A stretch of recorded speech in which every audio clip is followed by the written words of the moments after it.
Okay, let's do in class number 11. It says verify Green's theorem over the region R bounded by x greater than 0, y greater than 0, and this ellipse when we're given our f equals this guy here, x squared, y squared, I, x, j. So Green's theorem to verify requires showing the double integral equals the line integral. So let's do the double integral first. So our m is the x squared, y squared, so then, and note then, so n x, so n is this guy, so derivative of x with respect to x is just 1, and my will be 2x squared y. Okay, so let's keep going. Let's now draw the region they're talking about. Okay, so draw a region here. So it's basically 1/4 of the ellipse here because the center of the ellipse would be 0, 0. And you're going to go, since this is 2 squared, you're going to go 2 to the right and left, but x is greater than 0, so just 2 to the right. And then 3 above the center and the y, but y is, or below, but y is greater than 0, so it's just 3 above. So it looked like this. And for Green's theorem, we're going to have to take this in the counterclockwise direction. Well, actually, we're doing the integral over region right now, so it doesn't matter that stuff just yet. We'll come back to that. So now we need to parameterize our r here. So to do that, well, this you can write as x over 2, the whole thing squared. So we're going to say let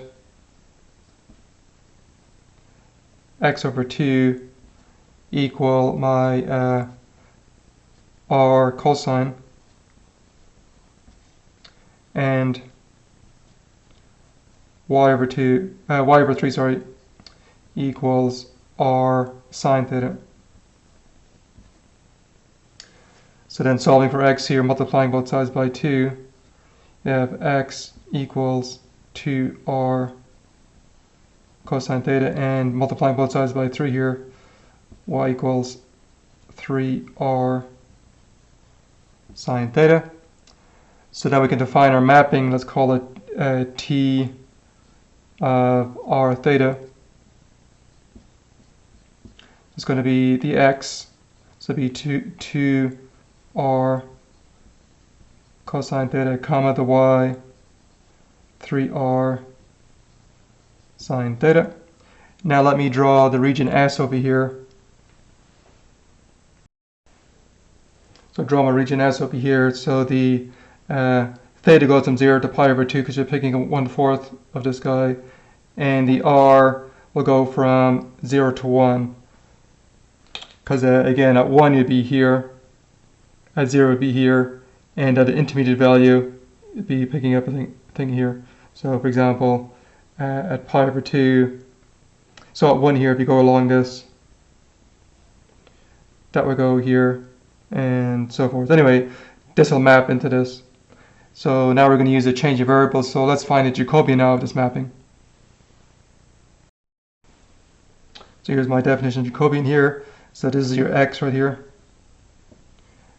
This is your y over here. So it'll be then derivative of x x respect to r, so it'd be just 2 cosine theta. X respect to theta will become minus 2r sine theta. Then y respect to r will be 3 sine, and y respect to theta would be 3r cosine. Okay, so doing this, the determinant then,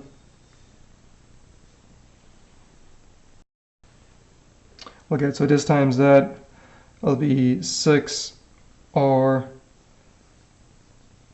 cosine squared, and subtract this times that, there's already a minus, so it'll be then plus 6r sine squared. Then you can pull out a 6r. You have cosine squared plus sine squared. That's 1, so it just becomes 6r Jacobian.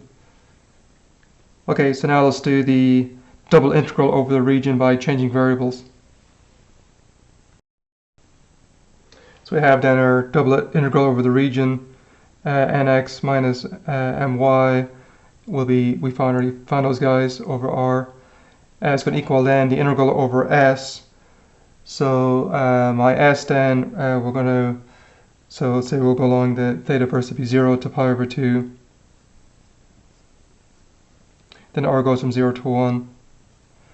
Then in place of the x here, we're going to put this guy.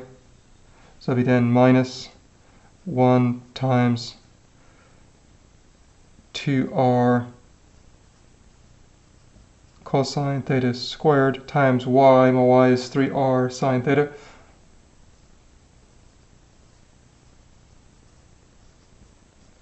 Then this stuff times our Jacobian, and our Jacobian was down here, it was a 6r, so it'll be times our Jacobian up here. And then we'll do, say, d theta dr. Okay, so let's keep going.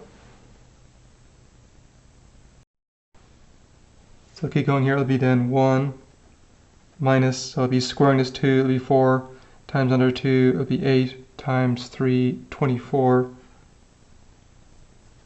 You'll have a r squared cubed. So yeah, r cubed there, then it'll be cosine squared sine. Sine. The whole thing times 6r d theta dr. Okay, now I'm going to make a u substitution. So I'm going to say let u equal cosine theta. So then du d theta will be minus sine. Okay, so then du will be minus sine d theta. Okay, so let's make that substitution then. Well, actually, maybe let's solve for, no, let's make the substitution here then. Actually, let me break this into two integrals. Okay, so I broke it into two integrals, and I also pull a 6 outside the integral of both of them. Okay, so now I'm going to do the substitution on this part here. Okay, so let's keep going. Okay, I made a u substitution here, so the negative sine d theta would just become my du, so the minus sign's gone here. That's going to be r to the fourth, and cosine squared becomes my u squared. Okay, so u of pi over 2 would be cosine of pi over 2, which would be 0. And u of 0 would be cosine of 0, which would be 1. Okay, so now let's integrate this. So integrating the r guy over here with respect to theta, just become r theta. And integrating the u squared to become u cubed over 3. And I change this limit around here. And doing that introduces a minus sign, then I can put 1 to 0. Okay, so simplifying this a bit. Okay, so evaluating at pi over 2, in place of theta here, it'd be r pi over 2, which I have here. And this guy, evaluating at 1, well, notice here actually the 3's make that a minus 8 up here. So putting 1 here, let's be minus 8 r to the fourth, which I have here. And there's still 6 on the outside. Okay, so then lastly integrating this, we'll get then, let's put it here, so it'd be 6 on the outside.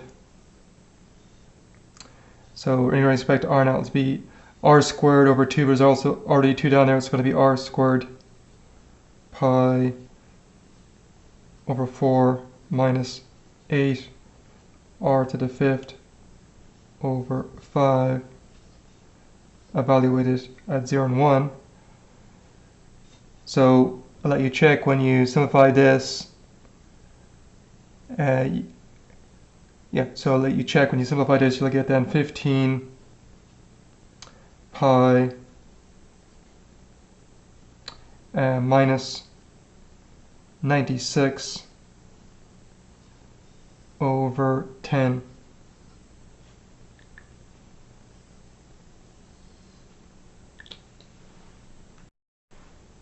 So actually here's the details, you want to see it, how I got that.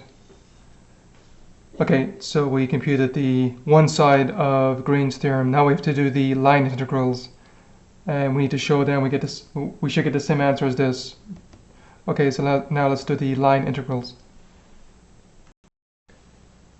Okay, so now we have to do the line integrals over the region. So we got to see, taken in the counterclockwise direction. So we have our C1, C2, C3. So that's parameterized C1, so let's call it R1. Well, we're going from 0, 0,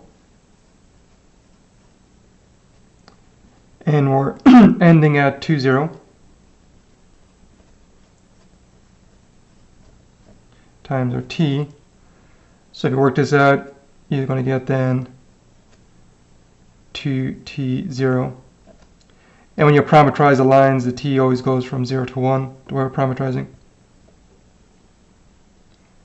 Okay, let's parameterize, say, C3 next. So call it R3. So we're starting at 0, 3.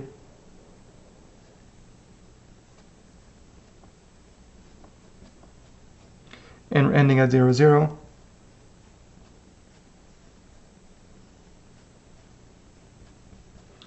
So you work this out, you can check, you'll get 0, 3 minus 3t.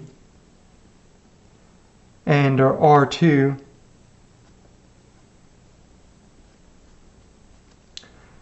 well, if you look at the mapping from the one we just did, let me just write up here RT. So here's my T mapping from the first part. So if we want to stay here, we could just choose R to be 1. That would put us on the ellipse here. So it'd be, we just need to make sure we have the correct orientation. We'll check that in a second. So let's go like this for now. If we don't have the correct orientation, we can just stick a minus sign in front of it when you integrate. So it'll be I plus 3 sine theta j. Let's change this to t. Say we're using t here. Call it. You can keep it theta if you want. I'm just going to call it t here. So to make sure, but we are so at time 0 we should be at 2 zeros. Let's see. Note R2 of 0 would be 2 cosine 0 I plus 3 sine 0 j. It's going to be 2 for that guy, and it's going to be 0 for that one. So we're at 2, 0. So that means it's starting here, and the t will go from, since you're picking up 1/4 here, t for this one will go between 0 and pi over 2. You can check if you stick in pi over 2 here, you'll end up at 0, 3, so therefore this is good. Okay, so let's keep going. Let's find the derivatives of these now, so R1 prime. So it'll be just going to be, right in the ij notation, it'd be just 2i plus 0j, the R2 prime. So R2 here it's here, so it'll be derivative, of course that'll be minus signs, will be minus 2 sine t I plus, derivative here will be 3 cosine t j, and our R3 prime. Writing the ij notation, it'll be 0i, derivative of this guy would just be minus 3, so it'll be minus 3 j. Okay, now I'll start doing the line integrals. Okay, so doing our line integral over C1. So by definition, it's going to be f of r1t dotted with r1 prime of t. So recall this is our f here, and my r of t is up here. So I'm going to put 2t in place of x. So it'll be 2t squared here actually. So 2t squared times y squared. Y is 0 in your r1. Then I plus x. X is 2t. It should be j here. J dotted with r1 prime. R1 prime is 2i plus 0j. So when you dot these, well, it's 0, and that's going to be 0 too. So the whole thing is going to end up being 0 for this one. Now let's actually do the C3 one next. So doing this one, so it's going to be f of r3. So r3 is up here. So that's my y, that's my x. So it's going to be plugging into our f function here. So 0 in place of x would be 0 squared times 3 minus 3t squared. That's I. And then plus x, but x here is 0. 0j dotted with r3 prime, but r3 prime here is 0i minus 3j. 0i minus 3j dt. But dotting the i's at 0, dotting the j's at 0, so this is 0 also. Okay, so we have to now do the last one, line integral over C2. So let me erase some things here.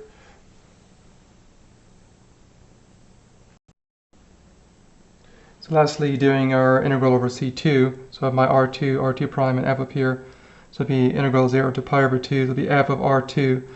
So this, you're going to put this in place of x, put this in place of y. So it's going to be x squared. So it'll be 2 cosine squared y squared 3 sine squared I plus x 2 cosine t j dotted with r2 prime, so it'll be minus 2 sine ti plus 3 cosine tj dt. So dt. Okay, so let's keep going. So simplifying this. So simplifying this, we're squaring 3, so it's 9. Squaring this is 4, 36 times this, minus 72, so it's going to be minus 72. Then we'll have a cosine squared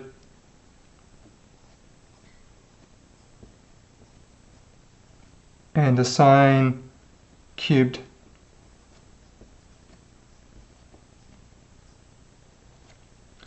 And then here we'll have, so dotting these two, then dotting these two we'll have then plus 6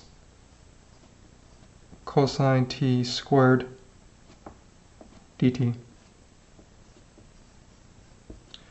Now to integrate the cosine square, we're going to have to use the double angle formula. Okay, actually we're going to have to do two things here. So we're going to have to replace the cosine squared with this double angle formula here. And here, recall from Math 160, whenever you have a trig function to an odd power, then you're going to break it down as even times, in this case it'll be sine squared times sine, then replace the sine squared with 1 minus cosine squared. So we're going to make those substitutions now. So let's do that. So breaking it up, we get this, so in place of the sine cubed, I wrote 1 minus cosine squared times sine, so put that here. And I broke the integral up into two pieces now, and in place of the cosine squared, I wrote this guy, so put it here. Now this guy here we can do directly now, and up here we're going to make a u substitution. We're going to say, for this guy up here, I'll do it over here. So for this one up here, going to let u equal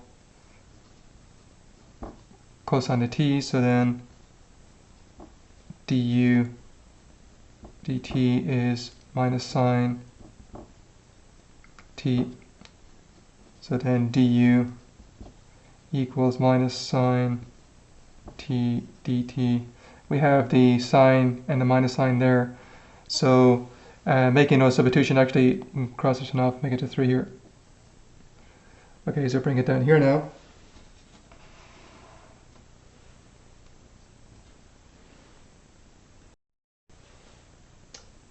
So making those substitutions, I got this. Okay, so then let's keep going here. So I can then multiply, I can pull that 72 out and multiply this u squared in. So doing that. Okay, so I switched the integrals around, introduce a minus sign, pull out the 72, and then integrate this guy over here. So integral of 3 would be 3t. Integral of cosine of 2t, I'll let you check, it's sine of 2t over 2. Okay, so this guy here then, we work it out. Well, when you put pi over 2 in place of t here, it'll be 2 times pi over 2 will be pi. Sine of pi is 0, so it'll be gone. So it's going to be putting pi over 2 will be 3 pi over 2. And then when you put in a 0 into this, it's also 0. So it's just going to be 3 pi over 2 this guy. So then integrating the guy down here. So we then minus 72 u cubed over 3 minus u to the 5th over 5. Then we're adding, evaluated at 0 and 1. Then adding our 3 pi over 2 to this. Okay, so when you put in 1 over here, so it'll be then minus 72 1/3 minus a 5th plus 3 pi over 2. Okay, so this should be the same answer as we got from the previous ones. So let's erase some things here. Okay, simplifying it, we get here, then we have 5 left here, you 20 minus 24 up here, so we come then, that's a 2, so it'll be minus 48 over 5 plus 3 pi over 2. And this should be the same answer we got from doing the double integral. So let's just verify this. So we had, I think we had 15ths, other common denominator, I think. Let me go back and check. No, we had 10 down in the bottom in the first answer, so changing it to tens here, so become then minus 96 plus 15 pi over 10. So that's the same as the answer we got from doing the double integral. So we verified Stokes. Well, actually, we need to add up all the line integrals, but the first two are 0. So the sum of the line integrals will be this, which is the same answer we got from doing the double integral. So we have verified Green's theorem.